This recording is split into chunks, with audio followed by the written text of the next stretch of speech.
walk you through a process, and I really think that you can apply this process to any type of marketing that you do. So I'm going to start with just a few points that I think every business owner should really think about. So one of the very first things that I want you to think about is whether you are doing online marketing or you are just a business owner that has a business offline, brick and mortar. You're trying to get people to come to your business. I want you to think about this question or this statement, the difference. What is the difference that will make the difference? That's a very tough question. What does it mean? What is different about your business that makes a difference in the minds of your target customer, correct?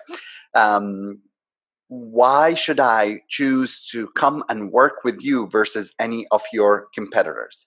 It's a very tough question to be able to answer. So now if we look at historically and how companies distinguished themselves, initially at some point in time, if we go back 300, 400 years, it was also when machines first started coming out, it was always about, oh, well, I have a machine. He doesn't. He's doing the work by hand.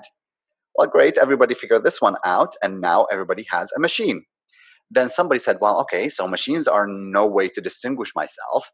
Maybe I need to build a factory. So now I'm buying a whole bunch of machines, getting a whole bunch of people, and now that's how I distinguish myself. Well, everybody else ends up getting a factory, correct?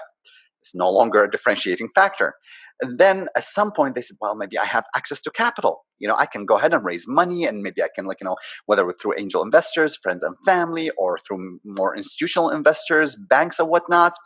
Well, guess what? Everybody has access to capital. You do a little bit of work, you're able to get access to capital. So it's no longer a differentiator.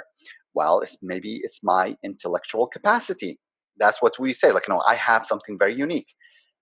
The problem with intellectual capacity is that intellectual capacity is very difficult to put an actual value on it. And nowadays is so fluid that really you have a patent, somebody else has a patent, and it's no longer a way to distinguish yourself from competitors.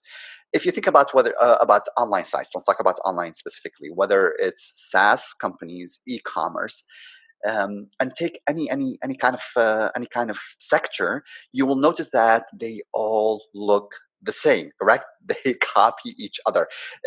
Marketers are very predictable. We copy each other. We have a herd mentality.